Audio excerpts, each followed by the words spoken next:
Okay, hello everyone. I'm excited. I'm live here with you all today. And I'm just waiting to have Mae Yoshikawa join me while we're waiting. I thought I'd just let you know that my membership is now open. I teach Mysore every Friday morning, so you can come and practice yoga with me every Friday. We also do a monthly conference and a monthly pranayama and chanting class.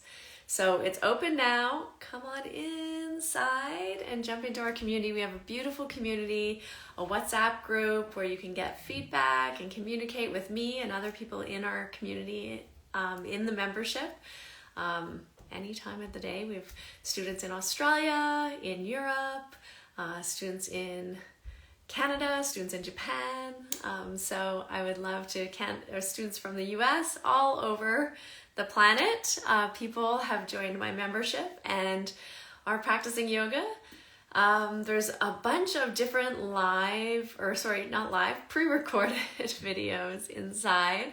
So some hip openings, some gentle back bends, introduction to intermediate series, many different types of workshops, some philosophy, some like about handstanding or arm balances. So it is a great way to really like deepen and dive into your practice with me as your guide. So if you're looking for kind of the least expensive way to touch base with me regularly and have regular communication and get that guidance in your practice, my Inner Circle membership is the way to go. So it's open from now for a couple of weeks. So come on inside. There's a few exciting things coming up in the months that I'm trying to plan out, but I'm not 100% sure yet. So you'll have to stay tuned. Maybe a retreat, like a 3-hour retreat, or maybe like a 5-day open yoga challenge that I'm thinking of doing maybe on Instagram or Facebook Live as well. So excited to maybe offer those things, but I'm just thinking about it. And Mae's here now, so I can stop telling you about ideas that I have running through my head. That's always my problem. Too many ideas and not enough time to create them all and make them happen. It's coming on, I hope. And I can't wait to introduce you. Hello, Gemini Hello. sister. Too many ideas. Too many ideas. I love it. I'm thinking about this, and I want to do this, and I'm thinking about this, and I have other ideas that I can't tell you about right now. Ooh. Yeah. So let's see what happens. That's always my thing. I don't know if it's your thing being a Gemini, but I always like have 100 different projects that I really want to do and I really want to create. Like I have so much creative energy that I just want to like do all these different things and have them like, come into being, but not enough time or energy or hours in the day to But make that's such them a all happen. beautiful thing. That's so beautiful. And I'm sure there's a lot of people that are kind of itching to tap into that creative energy too, you know? Yeah. Yeah. I know you have so much creative energy also, which we're going to talk about today. Yes, absolutely. Yeah. So I don't know, like so many people in maybe North America or Europe don't know you as well as you're known in Japan. Hopefully they've listened to the Finding Harmony podcast where you were our guest a few weeks back. And if people haven't listened to it, they should definitely head over to the Finding Harmony podcast and listen to our episode. It is long. I'm going to warn people. It's a long one, but it is so worth it. There's so many beautiful, juicy gems in there. But you, my dear, are Mae Yoshikawa, yogini extraordinaire, living in Japan, from Japan, and the founder of Veda Tokyo, which is an online yoga school, but the founder of the in-person Veda Tokyo before that. Right. So tell us a little bit about your bio. What's everything that's going on? Right.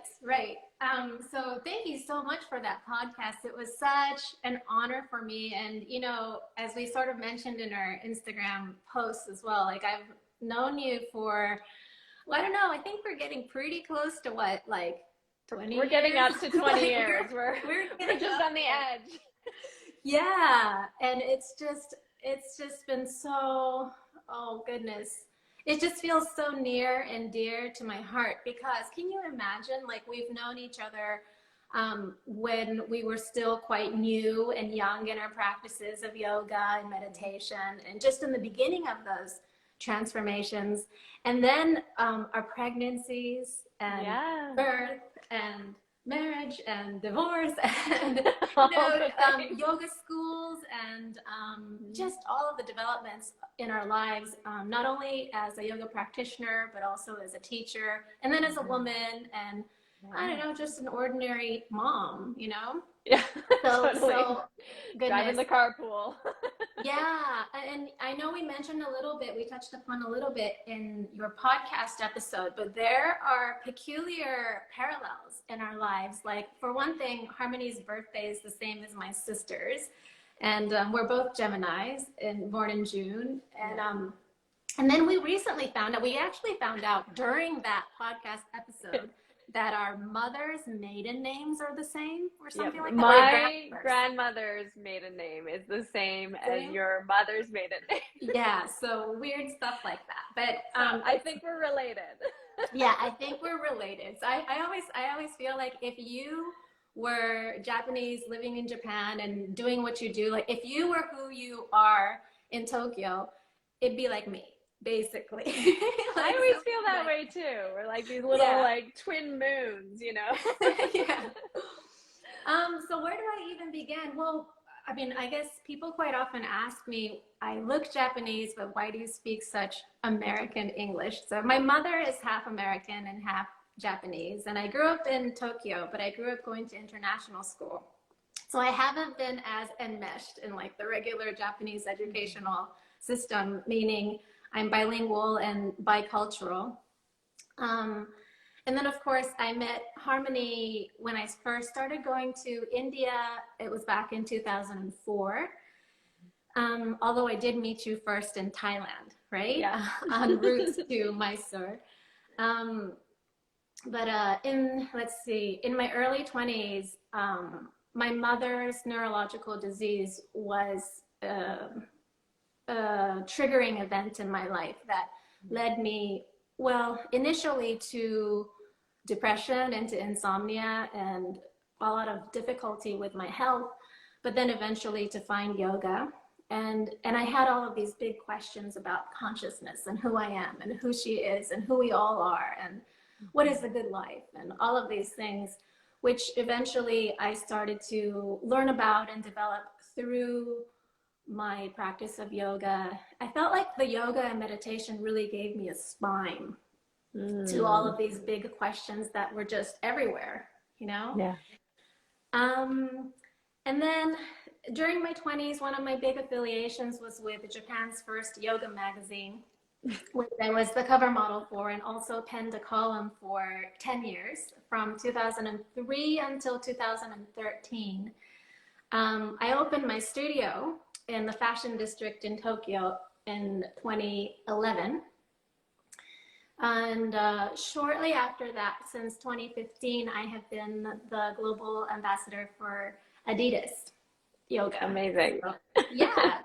And people don't really understand like how big that is. It'd be like if somebody, like there was one cover model on like Yoga Journal or something for 10 years. Right. You were so associated with Yogini magazine that like your face really was that brand for those 10 years. It was really a big thing in Japan, and you really shaped the yoga culture in Japan, because before that it was kind of exercise based, I think, really about kind of fitness, right?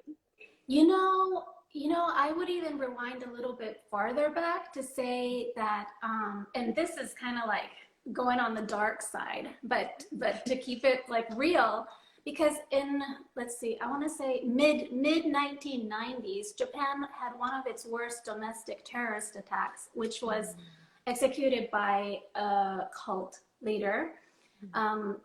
But they used like poisonous gas in the metro system It Oh, impacted yeah. a lot of people, and they used it like in the rush hour trains. And I was 15 at the time, and I remember some of my friends were taking the metro line and stuff, and it was very, very scary.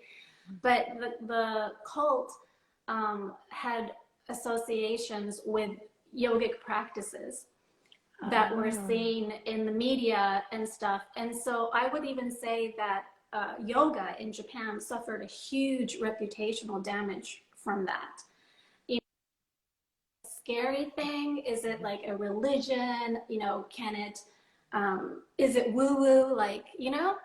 And so even yeah. though, yoga itself obviously is about like health and wellness.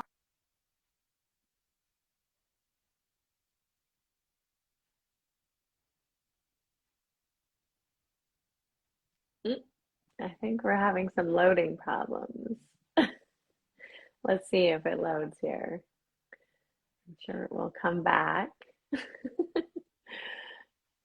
It's so interesting to hear about the way that yoga was perceived in Japan in the 90s. And that's like probably a little piece of information that nobody really knows about unless you were in Japan in the 90s. And I feel like it's really similar to maybe how even yoga was perceived a little bit in North America, maybe not to the same extreme, but the association with cults, like even Osho, Osho's organization and what was going on there, as well as with the heavy Christian influence, a lot of sort of Christian perspective was very afraid of yoga, feeling like it was, um,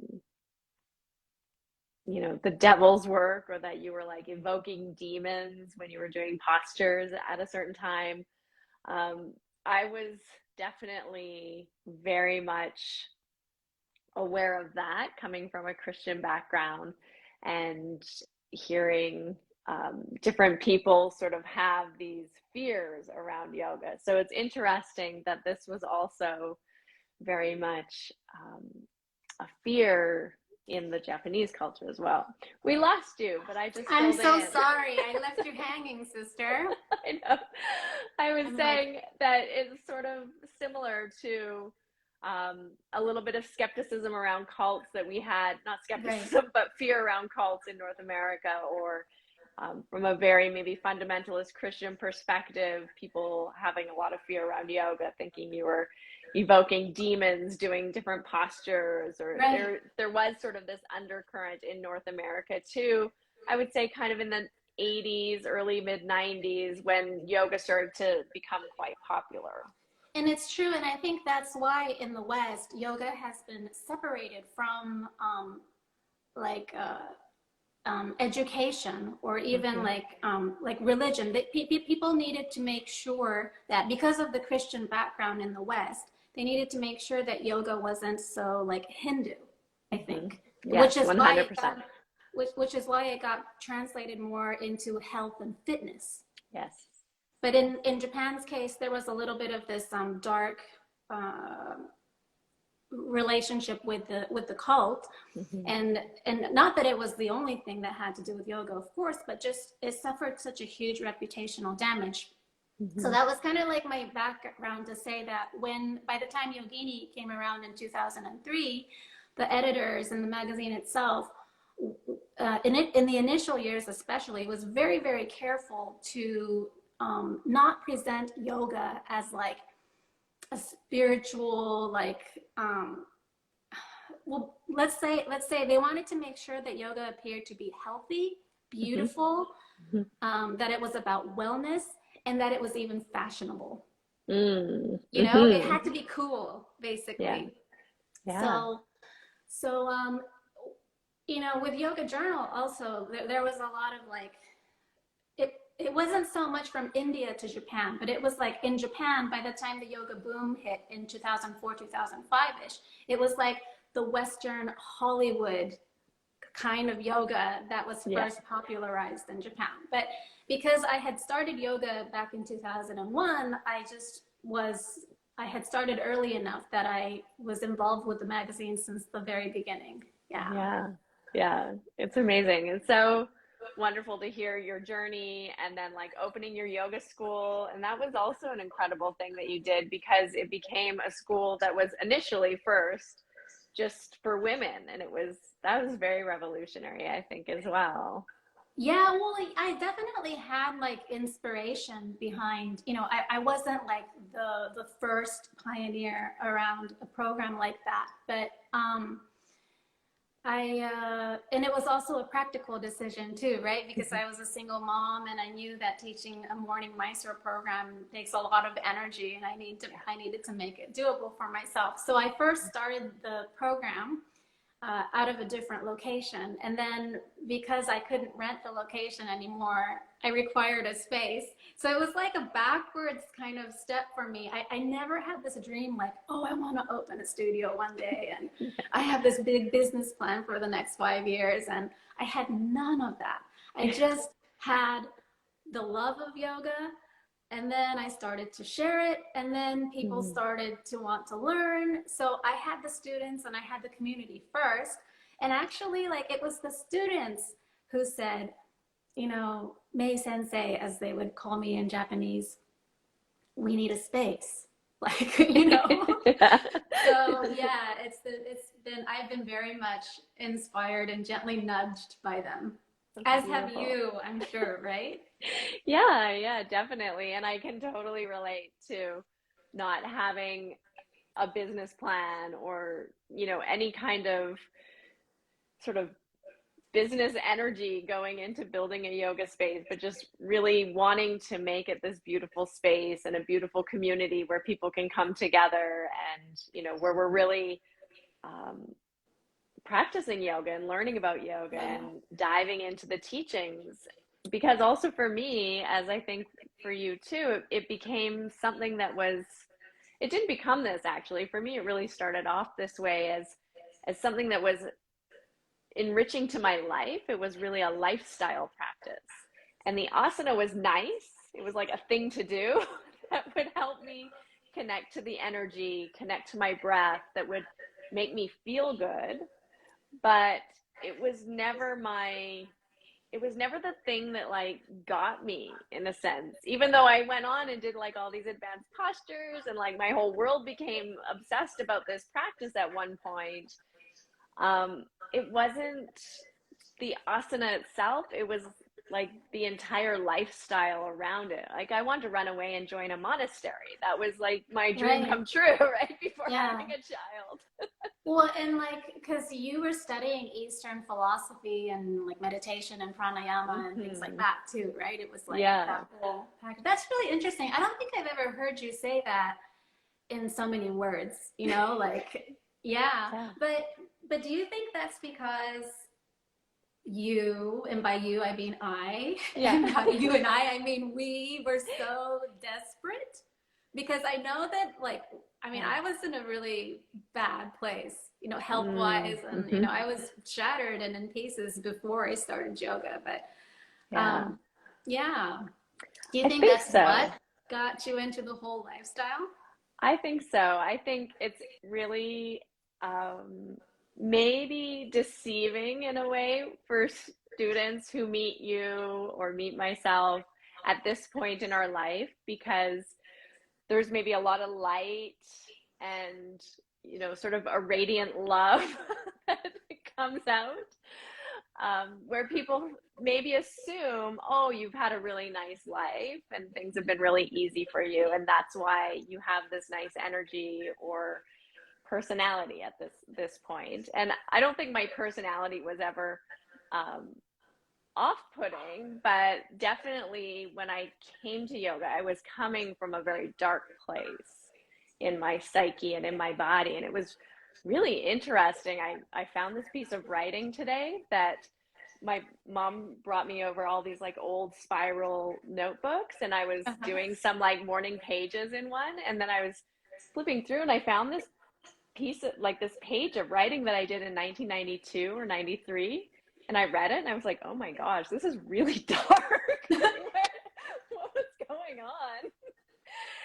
So it's kind of interesting because I think that, when you are struggling with depression and you know, family things going on that are quite dark, that you don't feel like even you could share them with other people. You don't have those maybe healthy examples or outlets to help you process what's going on at a deeply Yeah. emotional level. You tend to kind of suppress, and then it becomes a little, yeah, dark, your Well, mind, your and world. you believe that, I always like that water metaphor. Like when Mm, I'm practicing or teaching meditation and mindfulness, I often um, use the metaphor of our minds being like a lake or a pool of water. And when you begin your activities and when you're moving around in it, then all of the dust kind of rises, yeah, and there's like silt, and yeah. it's like it gets muddy Hmm. from all of the commotion, and then you can't see far, so you don't have the clarity, and Hmm. then you begin to feel like it's muddy and messy, and then you don't just feel like it, you believe that I am messy or I'm Yeah, messed up. yeah. Oh, but in fact, it's not the nature of who you are to be muddy or to be messy. It's actually just all of your thoughts and beliefs and all of the commotion that's going on. And if you learn to be still, Mm. that the dust settles, and the Yeah. clarity, the nature of the water being clear has always been there, Mm. but goodness, I think easily it took me like, I don't know, 12 years to get there. Yeah. Yeah, it takes some time for the sediment to settle. Well, and also, like, I knew that we were going to talk about this today, but at some point, but also because there's an unwillingness to let go of your old self and your old beliefs because you have the attachment to them, as the Buddhists would say, and in the yoga texts as well. You're almost like unknowingly attached to them by force of habit. I Hmm. know myself to be a depressed person because I see the world to be a cold place, and so did my mom, and so did my grandma. And Hmm. look, this thing happened today that was so hard, and you perpetuate it Yeah. without being aware of the fact that you're part of the cause Hmm. of it. Your belief in the darkness, your belief that the world is a cold, dark place makes you focus your attention on all of the cold, dark things. And then you're in it. Hmm. But this is a vicious cycle, obviously.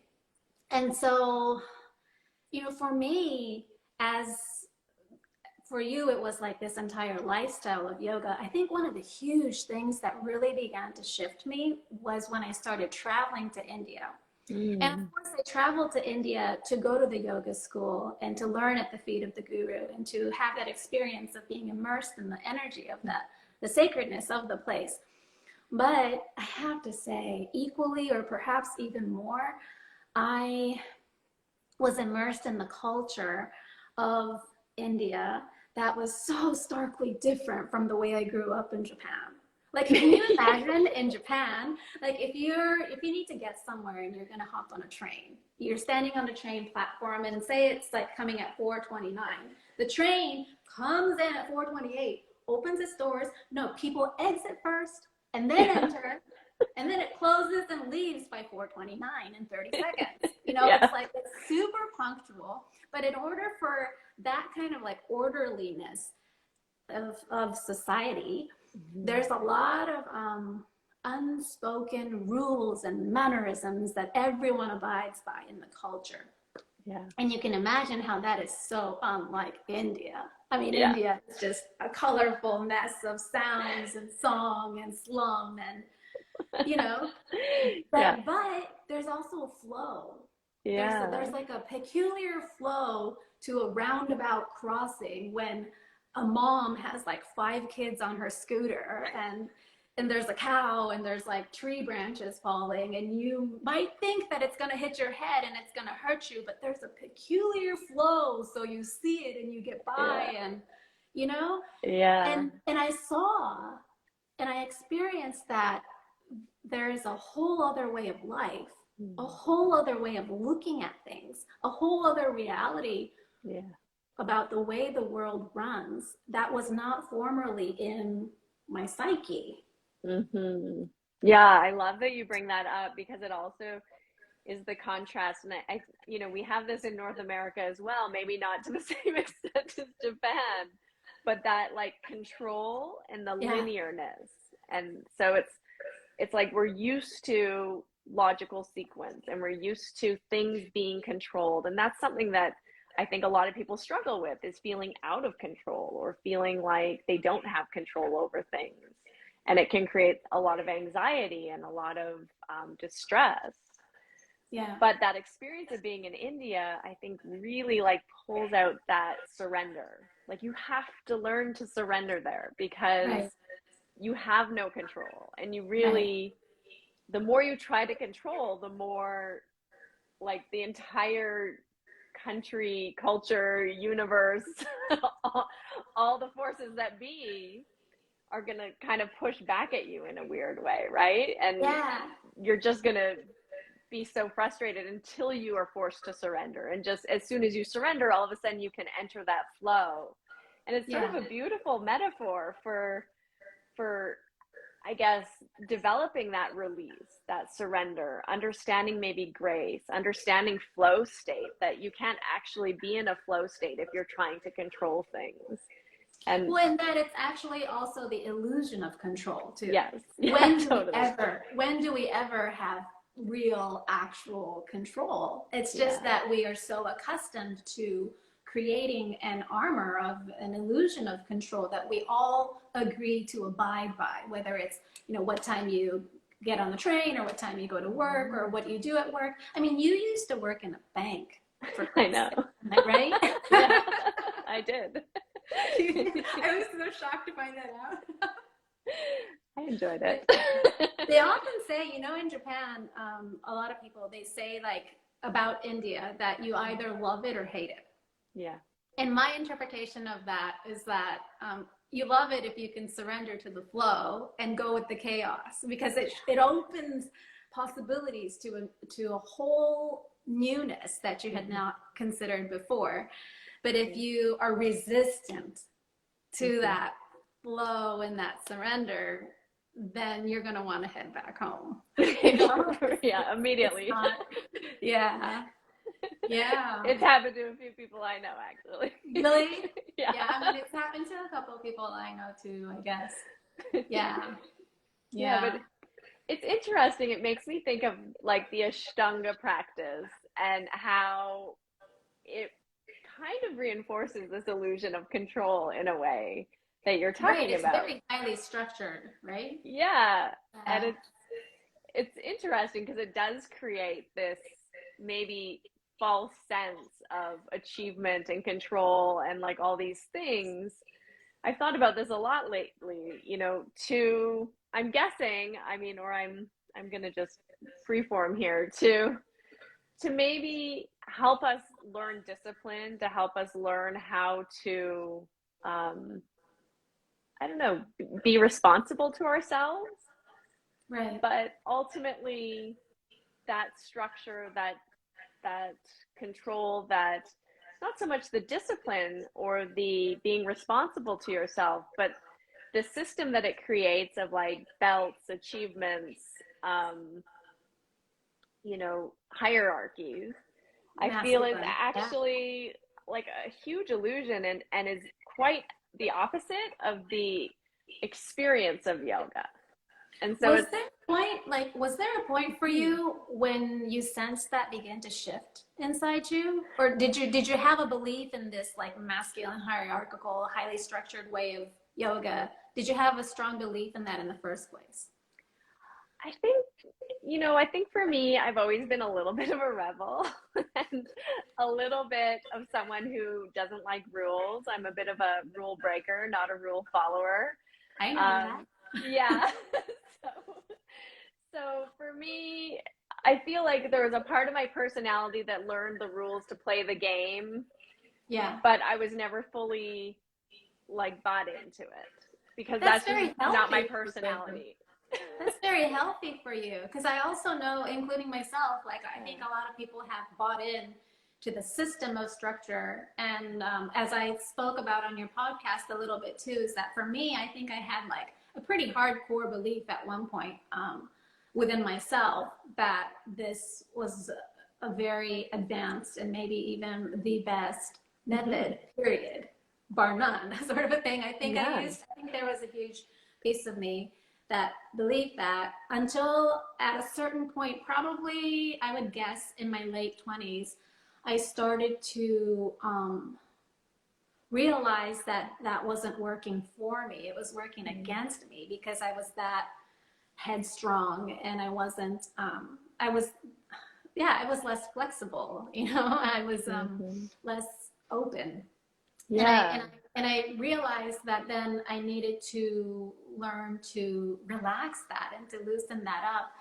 And it happened not only in my mind, but as it does with every solid yoga practice, it happens so much through my body because, so I had my first childbirth at 29, 2009. And then postpartum, I recovered okay, I recovered well. And then I was back at whatever part I was in the third series at the time. But then eventually, so I experienced a very difficult divorce. Following that, my father had cancer. And then we had the great earthquake tsunami disaster in Japan a week after I had opened my studio, and I was still nursing my son. And all of these things, I was just, not just myself like mentally and emotionally, but also physically, and my nervous system had really just taken a hit, you know? And I couldn't I couldn't like barge through all of the series like I used to before. And my body just started to, and I was running on so little sleep because I would wake up at 2:45 a.m. to do like a whole, because my practice at the time took 2 hours and 20 minutes because I was in between like second and third series that time. And I had just opened the studio, and I would get to my studio to start teaching by 6 a.m. Oh my gosh. And you're a single mom. Yeah, I think Isa at the time was, maybe one. Yeah. Still just a baby.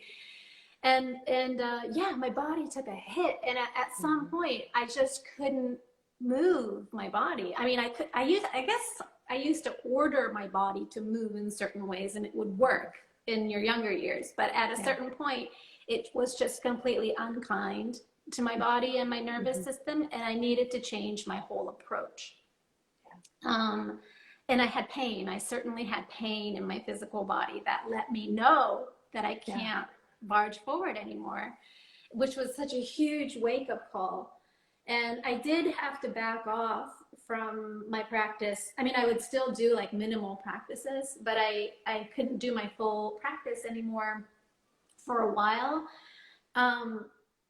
But that was also when my meditation practice hugely deepened, because I started to spend a lot more time in meditation, and in meditation I would allow myself to disengage from not just like the pain in the body, but also the mental constructs that were binding me to, it has to be that way, or it needs to be this way. And so I think that was like a huge shift for me that happened around then. Yeah, what kind of emotional things were going on? Because I know for like myself, I have a similar kind of experience, you know, later on in life. But when I was traveling a lot, you know, my body started to hold a lot of inflammation, a lot of pain. And it just was, it's just not possible to keep up doing a practice at an advanced level every day when you're traveling like that, unless maybe you have a genetic predisposition to it. Right. But for me, it became not possible to continue with that. And then we had COVID. And I think for some people, maybe COVID really like helped people's practices, but not in my case. It felt like it like kind of tore it away, I think, because of the pressure and, you know, changing kind of my focus from being solely yoga to more coaching and helping people with the mind stuff rather than the body stuff. I wasn't practicing in the same way. And it's been a really interesting, like emotional kind of pulling or releasing of the practice that way. And it's been like this unraveling a little bit, like you're talking about, where, you know, who am I? And you're asking those deep questions. Who am I? And I feel like that's why the practice itself, I feel like, kind of creates a false sense of security or a false sense of personality or achievement. And you're really finding your value as a person in your postures, in your series, in your practice, even if it's primary, but you have this 2 hours or every day that you can devote to your personal practice, and you really take a lot of self-worth from that. And when that's no longer available to you for whatever reason, and this could be any kind of reason, right? It could be you have to take on a new job because you have to support your family, or you could be a mother who just gave birth to a baby, or you could be dealing with, body or ailments or sickness or grief, or like there's all kinds of reasons why your nervous system's going to say, no, you can't do that to me. I'm unable to do that kind of intense physical discipline right now. And if your whole identity and your whole sense of self-worth is wrapped up in that, all of a sudden it's quite jarring to have to ask yourself, like, who am I? Am I valuable without this physical thing? Yeah, and there's a huge important key factor in case any of the listeners are currently going through this letting go, like releasing of an old identity, and then you don't yet know who you're about to become, and you're in this like jarring in between place. And whether that's associated with your daily yoga practice or not, a hugely important factor is whether or not you're being kind to yourself through the juncture of change. I love so that. Example A, right? Okay, I've lost my practice. I used to be so attached to it. I used to self-identify my value and my worth with this discipline. And now that I can't, am I worth less? Or who am I? Or where do I place my next value? Now, are you beating yourself up over these questions? Or are you holding yourself? Are you embracing yourself in the juncture of change and saying, let's see who more you are becoming. I trust you. I wholly believe in you. And I know this is the right path for you. And I think that kind of narrative, I know that I did not have in my mind / heart like 10 years ago, maybe not even 5 years ago. I beat the shit out of myself, right? Like, I mean, I've been accustomed to being the girl that was always so hard on myself. And not only that, but I had associated my achievements with the butt slapping I would give myself. Right. Yeah. So, that inner critic, that inner judge is like, whip my butt and get me to move forward. And that's how I will achieve. And that's how I will prove my worth. And that's how I did actually for a lot of my teens, and maybe, even for a large chunk of my 20s as well, until I sort of like, I think in my 30s, it was like, no, man, this equation ain't working anymore. And I learned that that's not who I wanted to be anymore.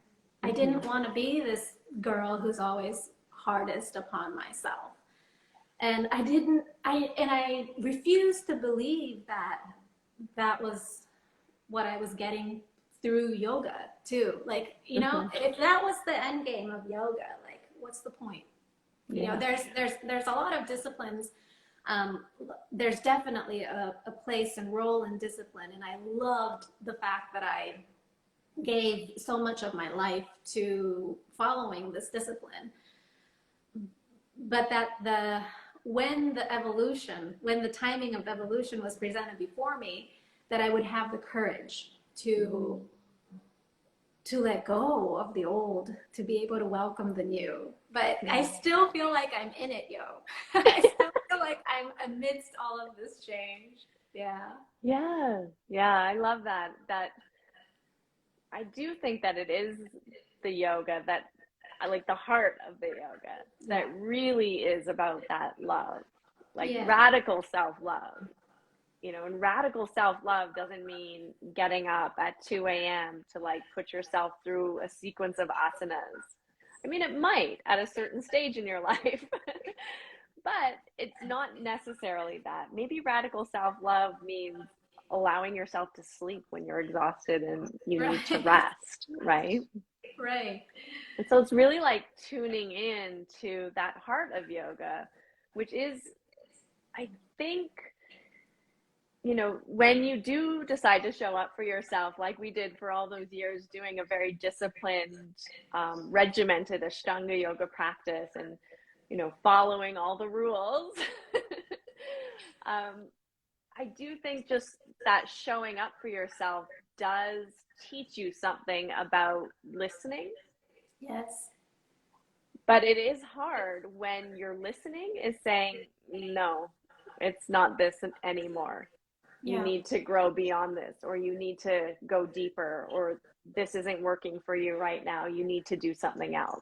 And I think that's kind of the hard thing, because when you get really attached, like you were saying, to a practice or an idea, whether it's a philosophy or a type of practice or a type of discipline or a type of exercise, and you get really identified and attached with it, when your heart's like whispering to you that this isn't working for you anymore.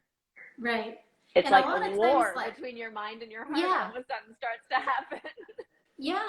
And a lot of times, like, it's not just, well, I don't know, I shouldn't speak for other people, but I will speak for myself, and maybe some people will relate. But because a lot of times it's not just, oh, this isn't working for me anymore. Like this, say it's an asana. Say you're in whatever posture and it used to feel great, but then it's like something doesn't feel right anymore. Maybe it's postpartum, or maybe you're sleepless or whatever. And it's usually not, for me anyway, it was never like, oh, this isn't working for me today. It was like, why isn't this working for me? What's wrong with me? Right. You know, and I would point the finger of blame at myself. Like I was at fault. Like this was such a pristine and perfect system, and I wasn't fitting. Like, why am I so off?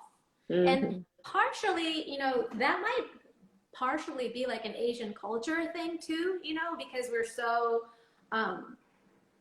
entrained to be a part of like a harmonious whole. You're not supposed to like stand out and be different.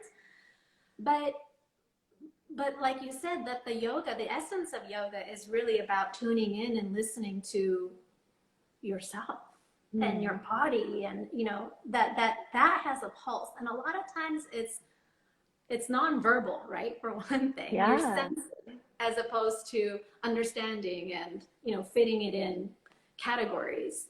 But that you're developing a sensitivity that says, oh, you know, I feel this, and that you can say, I'm allowed to feel these emotions, that I'm allowed to be angry, or I'm allowed to be frustrated, and that these are included, that it's an inclusive motion towards integration. It's never an exclusion of, oh, what's wrong with me? This can't be, or I flunked at something, or I shouldn't be angry, or I shouldn't be frustrated. It's never a practice of exclusion. It's always a motion towards integration. I mean, that's the definition of yoga, right? Yeah, totally. And I love that you bring that up. Even the voice of the judge or the critic is really a part of us that we have to like lovingly invite to come in, because it's there trying to protect us. It's there trying to make us do our best or show up in our best possible light. And it's just doing what it knows to do. Yeah. And so we also have to, rather than try to reject that voice or that, you know, inner critic or inner identity, it's okay. I understand you're trying to protect me, but you don't need to do this right now. We have other tools, other so things. Soothing. Do you have a method for that? Whew, I feel like the meditation is so valuable. Just, even 5 minutes, if you can just be quiet and tune in and focus on your breath, focus on your sensation. I feel like it's just like that stillness and the silence, for me is really healing and Yeah. really like a sweet space to inhabit. Yeah. But as far as, I mean, that's what really for me where the coaching became like what I love to do, because I feel like there is a lot of this stuff, this A deep lot. psychology that people are struggling with. And it's not that they're like needing therapy necessarily. They're not, necessarily dealing with huge past traumas, but they're dealing with inner mental habits that Right. aren't helping anymore, that aren't helpful. And so going in and looking at like, what is the critic saying? Or, what comes up for you in this situation? How do you feel? Or what is the deep emotion when you make this choice? Yeah. And really starting to do that swadhyaya or that self-study Yeah. to bring more awareness into your actions and your emotions and even being embodied. Because I do feel like in some ways the advanced asana practice, it's so interesting to me that you were saying your meditation practice really deepened when you start to let go of the asana practice. Yeah. Because I feel like in some ways the asana practice sometimes numbs us out to what our body's trying to tell us. Because you can't do those really advanced postures and listen to what your body's saying sometimes at the same time. And so it's That's like so interesting mind to say over that. matter, right? Ooh. Yeah. And so for me, it was like when I kind of let go of the push to advance the asanas and just was like, I'm just going to do whatever I can do in a very limited, slow, gentle way. Yeah. I actually could feel my body more intensely and started like simple things that normally I could do. I was like, wow, there's a lot of sensation in this. I'm just going Yeah. to be with this like really gentle twist Yeah. and just let my body kind of be here and heal here rather than like trying to like always change something about myself, right? But just like Yeah. being with yourself. Yeah, that's so beautiful. I guess it's more like a yin approach to yoga to balance out because it's so much yang energy, like in all of the Yeah. And I think always practices. striving, right? Like Right. striving to improve or striving to change, or it's at the heart of that is a little bit of a dissatisfaction with Right. who you are or what you Right. are. And so how can you turn that dissatisfaction into acceptance and self-compassion and self-love? Truly. Oh, I love that. That's so perfect. So I want to ask you, what are some of the, let's say three things that just pop in your mind, the most pivotal moments of personal transformation? Ooh, Like personal. I don't mean just like personal. yoga and just yoga Yeah. teaching and stuff. Just Like personal things that transformation. change, like shifted my life or approach Shifted or who you are, right? shifted who Your I am. identity, basically. Let's go one. You know what? They're all losses.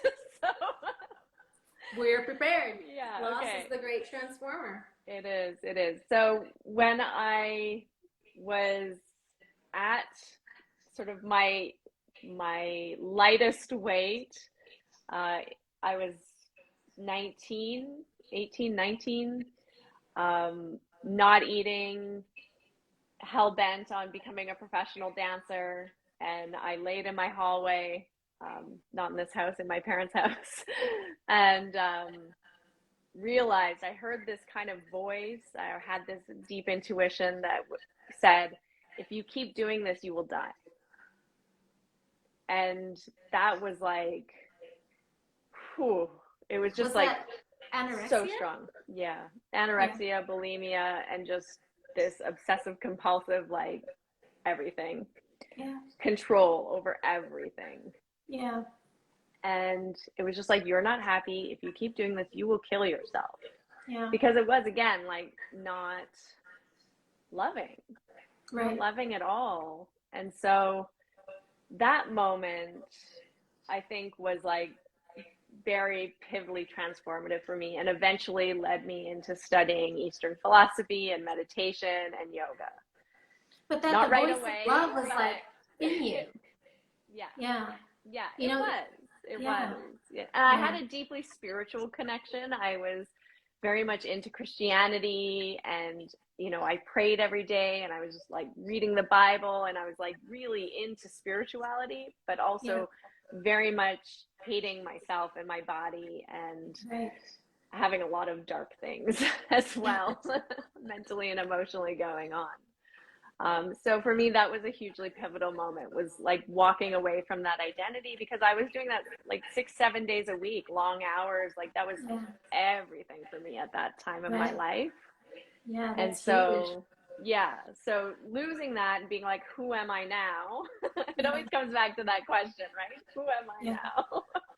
What am I without dance? What am I without Right. ballet? So yeah, so that was, I guess, the first one. Probably the second very transformational, pivotal time would be in Mysore, meeting Patabi Joyce and going to Mysore in 2004 on that first trip, and being in India for an extended period of time. And just like you were saying, having that complete,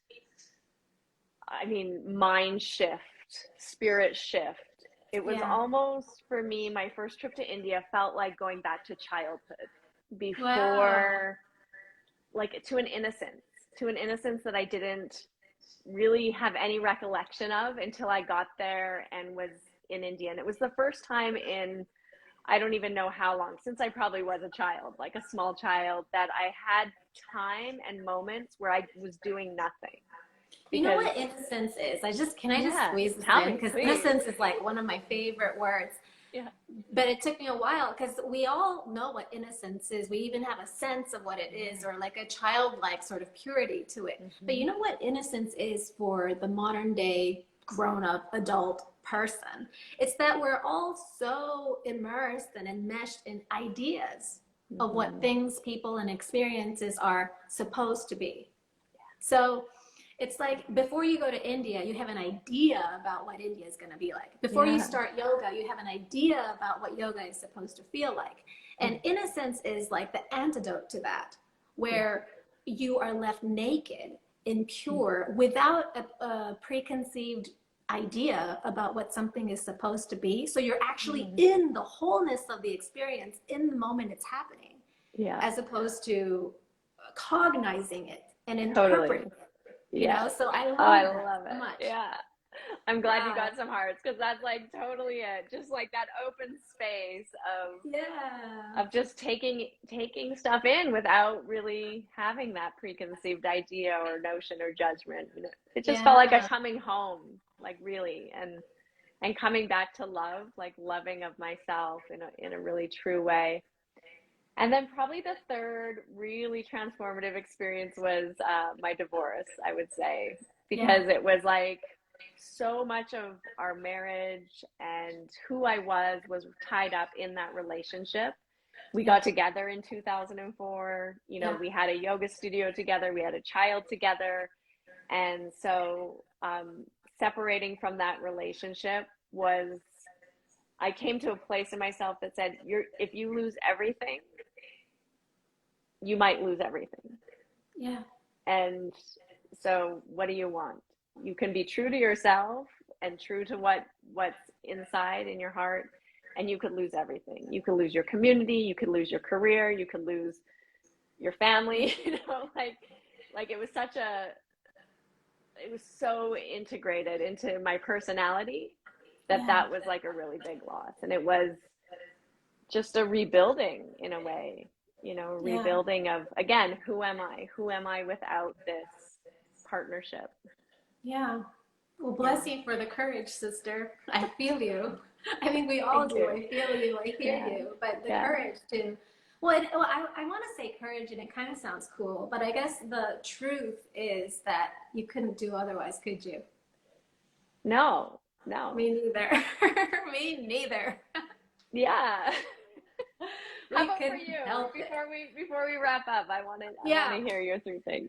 Three things, right? Just off the top of my head, because there's Off been the top so of your many. head. But I think the first is when I let go of the inappropriate question, why? I mentioned that I started yoga because, well, one of the impetus behind it was that my mother was severely ill, and there was no cure, and she was like year by year, week by week, really. Her condition was worsening, and she wasn't going to survive this disease. And I had this on repeat, a loud question, why, like in my mind, like why her, why now, why us, why our family, why me, why this disease, why God, why universe, like, you know, so much. And I don't think I mean, I don't think I really said it like every day or anything, but I know that I thought it every day for 3 years. And this was towards the beginning part of my practice, so my early 20s. And after 3 years, there was a point in time, I almost want to say there was a day. I remember that I was on a trip to Hiroshima at the time, where it finally dawned upon me that the question why was not serving me. It wasn't about getting an answer to the why. It wasn't about understanding why. It wasn't about solving this unsolvable question, but it was about me letting go of the why. Yeah. And that was a huge pivotal moment for me, because I stopped banging my head. I stopped banging my head against reality. Yeah, you just accepted reality as it is instead of, you know, saying, why isn't it different? Right. Well, and I think it took me a slow, sort of gradual process for me to begin to really accept, but that was definitely the beginning. And it took me years after that, but I realized, kind of turning back upon that time, I realized that I was asking the wrong question. Sometimes the question isn't why, you know? So if you're not asking the right question, you're not going to reach a solution, you know? So that was the first. And the second for me, I'm just going to say the one that pops into mind, like you, during my time in India. Oh gosh, there's a couple of things that come to mind, but let me stick with one. I used to have this belief that I was always like on edge. That I used to have this like internal belief that I was always kind of like borderline. Like, I know I could go wacko, I could lose it, or I could be a genius. Like, you know, I feel like, you know, and I don't know where I picked it up. Maybe because, I don't know, I picked it up like in my sort of precarious teenage years or something. But I had this belief that I was always on the edge, and I wasn't like one of the girls to play it safe or to be good, or, you know, that I was just on edge. But I always also kind of lived with this internal sense of I could really fuck this up, and I could just, you know, I could be really messed up. You know, I felt that kind of risk about myself. And then one summer I was in India. I was in pieces because this was after my divorce, and I think maybe the earthquake, tsunami disaster and whatever. I was like just shattered and in pieces. And I visited with a local friend who served me some chai. And you know how it is in India. It's just kind of like you chai and you chill, and you know, time doesn't seem to run out in India, because no one's ever like, I don't know, it just doesn't run out. And I spilled to him this narrative about me being so borderline, and I could really lose it this time, like that kind of thing. And he turned around and said back to me, I hear you saying you're borderline and all of these things, and, you know, all of the experiences you've had, I understand how it's very difficult and very challenging for you, and I can understand that it's pressed you to the edge many times. And now you've had your divorce, and now you have this little son, and you are experiencing another very challenging time. But look where you are. You're sitting in my living room, sipping chai, you're probably in the safest place in the world you could be. Yeah. And he said, for that reason, I believe that you are not borderline, because you're the kind of girl, Mae, no matter how many times you go to the edge, you're the kind of girl that always ends up on this side. He said to me. Beautiful. And I was like, oh my God, jaw drop, right? Like jaw drop moment. He's right. I'm sipping chai in his living room. Like I feel completely safe, so much so that I'm bawling my eyes out and spilling my heart out and just like releasing. I love it. And so it was a really difficult time of my life, but I came home to Japan from that trip thinking, I might not be borderline after all. Right. You know, so I feel like that was a huge shift. Amazing. Number 3, my third huge personal transformation was more recent. Let's see, about 4 years ago. So I remarried. I remarried in my late 30s, and to a beautiful man. And this has just been a whole other experience of love and family, and something that I could not have imagined before. And we had this beautiful life and beautiful marriage, and we welcomed our second son, and he was involved in a traffic accident, and we lost him. And so this loss, since that day, I have not been the same person as who I used to be, because like with you in your divorce, the way that I had identified myself before, I identified myself as his partner and his wife, and among all of the other things that I do. But we fully intended to spend the rest of our lives together. And so when something like that doesn't work out, that Mae could not survive. That Mae could not live on, because that Mae required her husband to live. And so I could not, obviously like a huge part of me died with him. Yeah. But I also had the sense that I could not survive the loss by being the same person. So, and it's only been 4 years. So I would say like the first 2 years of grief, I just needed to allow myself to be in my cocoon and remain in this unknowing space. And even now, honestly, like I haven't, it hasn't been a priority for me to have to define who it is that I'm gonna be. Like I feel like it's more of like a now point. I'll find out today who I am today. Sort of thing. Now you're English, Mae. Yeah. But those are my, I think, 3 big personal transformations that come up today. Yeah, those are biggies. Those are great. But it's amazing that for you and for me also, it's so much of like, we gotta say that this idea of loss then needs to be redefined, because we understand, generally speaking, loss to be a loss, like a minus, like, but now we're talking about transformation and what we're gaining from the loss. So that's a huge thing.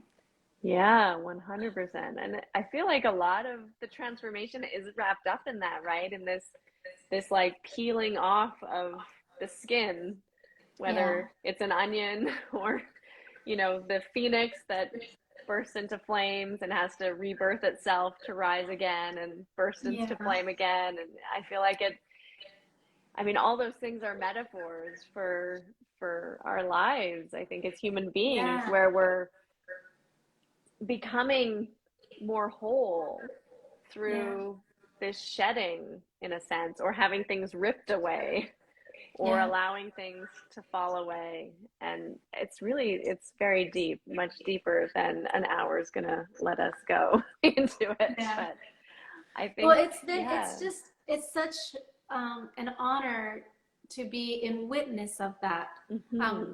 when you know that when you're the one that's going through it, it's so hard. Yeah, it's terrible. And then it's hard to watch a loved one go through it too. But say Yeah. like when I watch you go through your changes, I watch with certitude. I watch with like unmoving faith that you will emerge better, better, bigger, yeah, more loving, like I don't know. And I don't mean better in the sense of like a comparison, but an evolution sort totally. of like you said, wholeness, you know. And that it's I cherish these kinds of relationships and friendships where we get to witness that in each other. 100%. 100%. It's so powerful. Yeah. So what many people don't know is I teach online classes for Veda Tokyo, and anyone can join. They have to join Veda Tokyo, and it's the classes I teach are on Thursday evenings in North America. So Friday morning afternoon, evening, Friday morning in Japan, and Sunday afternoon, evening in North America, and Monday mornings in Japan. Right. And you have a whole English program online at Veda Tokyo that people can join if they want. I just started. I'm a newbie. It's so weird because I've usually been teaching in Japanese, like for Japanese people for most of my life. But yeah, I'm just coming out of my shell. And I do these Monday morning Japan time. So depending on your time zone, Sunday afternoons or Sunday evening. On the first Monday of every month, I do Journal and Meditate, which is a 40-minute program of journaling, guided meditation, and perspective shifting, which is really awesome. And then all of the other Mondays, depending on your time zone, Sunday evenings, I do a program called Daily Mindfulness, which is a really casual kind of a talk discussion of the functions of your mind to help assist you to better understand the workings and the narrative of your mind. To come to this acceptance and understanding of who you are. So I will post these links. We recently, my studio is called vedatokyo.com, but we recently redid like our English program page and things so that non-Japanese speakers can find us and navigate the site more easily. So I will be posting these links. Yeah, perfect. vedatokyo.com. And yeah, there's other English teachers there too that people can take classes with as well. Kathy Louise Broda in Hawaii teaches weekend programs that are half primary and full primary, and she is a phenomenal teacher with such beautiful energy. So if you're into Ashtanga, I highly, highly recommend you check out her programs as well. Yeah, wonderful. Yay. Well, I hope people check out Veda Tokyo. I've been teaching for you for 2 years now. It's hard to believe. Right, it's so quick, right? It goes by so quickly. Some pranayama, some morning breathing, and then a half primary class. So I'm looking forward to another beautiful year together, and I'm going to be dropping into your Monday classes too. So are you? Yeah, I'm looking forward to it. Great. Thank you so much, Harmony. Thanks everyone for listening, watching. It was such a pleasure, Mae. I love you so much. And love you just so much. Light up my heart. Love to your hubby and son. Yes, thank you. You too. Love to your 2 boys. Okay, bye. Okay, bye.